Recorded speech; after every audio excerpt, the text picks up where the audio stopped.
अस्सलामुअलैकुम and welcome to my channel education with जिया।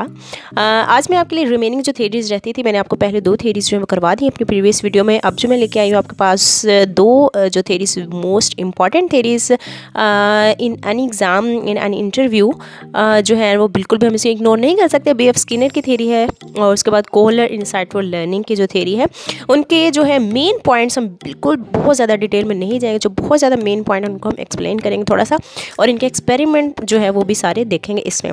तो चलते हैं वीडियो की तरफ। वीडियो में जाने से पहले मैं आपको कहूँगी, if you are new on my channel then do subscribe my channel and अगर आपको मेरी वीडियो पसंद आ जाए तो लाइक ज़रूर कीजिएगा और कमेंट सेक्शन में अपनी आरा का इजहार भी ज़रूर कीजिएगा। तो चलते हैं वीडियो की तरफ और देखते हैं कि बी एफ स्किनर और कोहलर के इनसाइटफुल लर्निंग की जो थ्योरी थी उसमें क्या मेन पॉइंट्स थे और एक्सपेरिमेंट क्या थे। तो रहना आपने मेरे साथ एंड तक, और तभी आपको सारा कुछ समझ आएगा।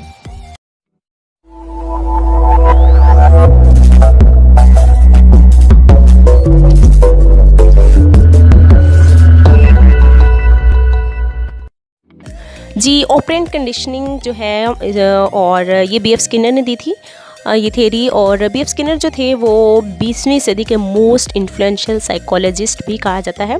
और इनसे पहले जो है वो पावलोव की थेरी थी, थॉर्नडाइक की थेरी थी, तो वो 18th सेंचुरी के थे। लेकिन उनके बाद इनका काम आया तो 20वीं सदी के जो है बहुत ही ज़्यादा इन्फ्लुएंशियल साइकोलॉजिस्ट माने जाते हैं। बी एफ स्किनर ने जो है वो एक स्किनर बॉक्स में एक रैट को रखा था। इसका एक्सपेरिमेंट हम फर्दर देखते हैं। तो ऑपरेंट कंडीशनिंग थी, इसमें भी इन्होंने कंडीशनिंग का ही देखा कि हम रिस्पॉन्स और स्टिमुलस का किस तरह से कंडीशन करवा के हम बिहेवियर जो है वो डेवलप करवा सकते हैं। तो स्किनर का जो काम था वो बहुत ही ज़्यादा वैल्यूबल समझा जाता है, बहुत ही ज़्यादा इंपॉर्टेंट समझा जाता है इसमें साइकोलॉजी में। तो देखते हैं इनका जो भी था सारा प्रोसेस वो क्या था ऑपरेंट कंडीशनिंग में। ये स्किनर ने प्रेजेंट की थी ऑपरेंट कंडीशनिंग की थ्योरी, और इसको इंस्ट्रूमेंटल कंडीशनिंग भी कहा जाता है। वेरी इंपॉर्टेंट एमसीक्यूज़ ये आ जाता होता है। उसके अलावा R S conditioning, R S conditioning का मतलब ये क्या है कि पहले रिस्पॉन्स और फिर स्टिमुलस होगा, जबकि बाकी जो हमने पहली 2 थेरीज देखी उसमें पहले स्टिमुलस प्रेजेंट किया जाता था, लाइक फूड दी जाती थी तो स्लाइवेशन होती थी डॉग में, और इसी तरह थॉर्नडाइक के में भी यही था। लेकिन इसमें क्या है, पहले रिस्पॉन्स होगा फिर स्टिमुलस होगा, ठीक है, इसमें ये चेंज है। तो ये आपने याद रखना है कि वो कौन सी थेरी है जिसमें आर एस टाइप कंडीशनिंग है, तो वो बी एफ स्किनर की ऑपरेंट कंडीशनिंग, ठीक हो गया। और इसमें स्किनर बॉक्स जो है वो यूज़ किया गया था जिसमें एक्सपेरिमेंट किया गया स्किनर बॉक्स में। और उसके अलावा ये जो ऑपरेंट कंडीशनिंग थ्योरी थी ये यूएसए में जो है वो डेवलप हुई थी। इनके यूएसए में जो है वो ये सारा जो भी था स्किनर ने वो काम किया था। तो ये मेन पॉइंट्स हैं जो आपने याद रखने हैं, और ये जो मैंने सारे पॉइंट्स लिखे हैं ये वो पॉइंट्स हैं जो कि एमसीक्यूज़ में आने के बहुत ज़्यादा चांसेस हैं। तो बहुत ज़्यादा डिटेल में नहीं, बहरहाल ये है कि आपको पता होना चाहिए ये पॉइंट्स। अब हम देखते हैं कि इसका एक्सपेरिमेंट क्या था स्किनर का। स्किनर ने एक चूहे को रखा था, भूखे चूहे को रखा एक पिंजरे में।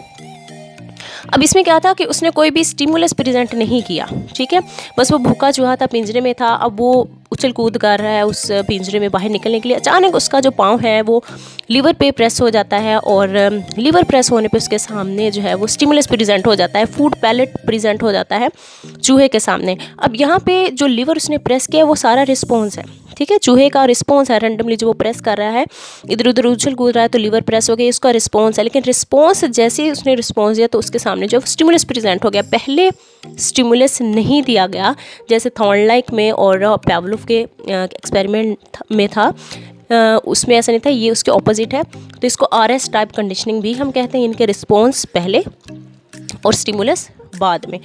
तो वो फिर यानी कि वो जो चूहा था, भूखा चूहा था, वाइट रैट जो उसने लिया था स्किनर ने, तो स्किनर बॉक्स के अंदर जो है ये सारा एक्सपेरिमेंट हुआ, लीवर प्रेस करने पे उसको स्टिमुलस मिला। तो मेन बात जो आपने याद रखनी वो यही है कि आर एस टाइप है, यानी कि रिस्पॉन्स पहले है और स्टिमुलस बाद में है।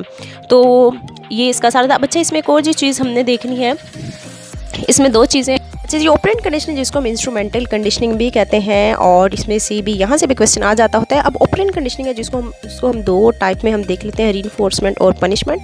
रीइंफोर्समेंट क्या है, कैसा ये ऐसी टेक्निक है जिसके ज़रिए से कोई भी बिहेवियर जो उसको इंक्रीज़ कर सकते हैं, ठीक है। और दूसरा पनिशमेंट है। पनिशमेंट को हम इतना यहाँ पे जो है वो उसका जिक्र नहीं करेंगे। बहरहाल पनिशमेंट में क्या होता है कि आपका जो है ना वो नेगेटिव ही इफेक्ट होता है, इसलिए इसको इतना नहीं देखा जाता। तो रीइंफोर्समेंट में क्या है, एक पॉजिटिव है और एक नेगेटिव स्टिमुलस है, ठीक है।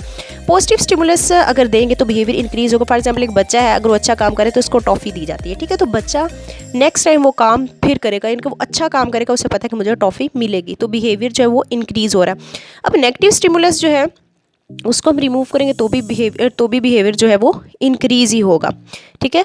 तो अब नेगेटिव स्टिमुलस क्या है, मसलन क्लास में अगर कोई ऐसा काम है या ऐसी चीज़ है जिसकी वजह से बच्चा जो अच्छा काम नहीं कर पा रहा है, तो वो उस क्लास से वो चीज़ जो है वो हटा लेंगे, ठीक है, वो नेगेटिव स्टिमुलस को हम हटा लेंगे तो भी बिहेवियर जो है वो बच्चा फिर उसका इंक्रीज़ होगा, ठीक है। पनिशमेंट में है जो बिहेवियर डिक्रीज़ ही होगा, चाहे पॉजिटिव स्टिमुलस को हम प्रेजेंट करें या नेगेटिव स्टिमुलस को रिमूव करें, तो बिहेवियर डिक्रीज़ होता है पनिशमेंट में।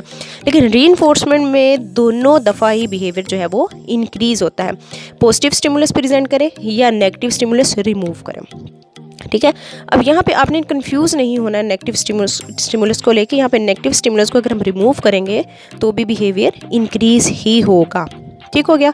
ये तो था ऑपरेंट कंडीशनिंग। अब नेक्स्ट चलते हैं थ्योरी की तरफ, वो है कोहलर की इनसाइटफुल लर्निंग की थ्योरी, जो कि हमने पढ़ी थी स्कूल ऑफ थॉट, गेस्टाल्ट का स्कूल ऑफ थॉट जो हमने पढ़ा था साइकोलॉजी का, उसमें ये होल की बात करते हैं, ठीक है। वेरी फेमस कोट है जो अरिस्टोटल ने दी थी, the whole is greater than its part, ठीक है, यानी कि whole is greater than its part, तो वो अरिस्टोटल ने बात की थी। तो गेस्टाल्ट भी होल की बात करते हैं, होल सिचुएशन की बात करते हैं।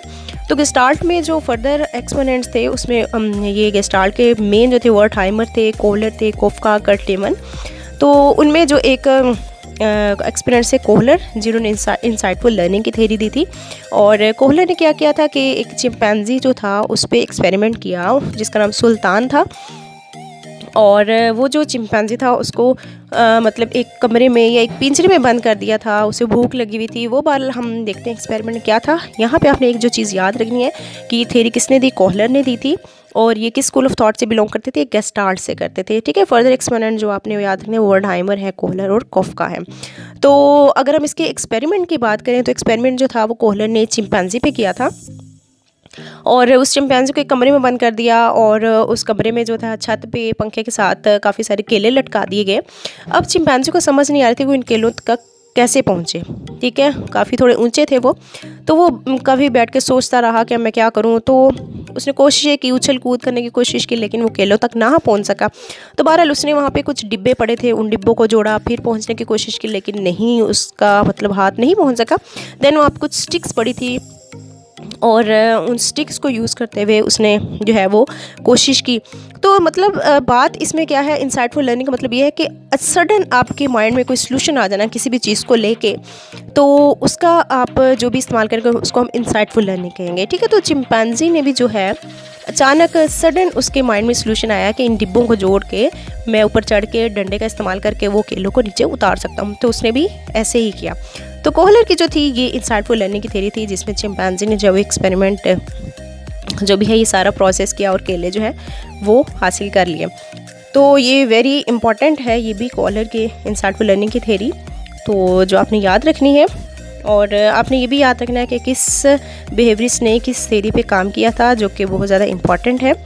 तो होप आपको ये वीडियो पसंद आई होगी, and if you like my video then please like and comment in comment section box, and if you are new on my channel then do subscribe my channel. So I will say thank you and Allah Hafiz.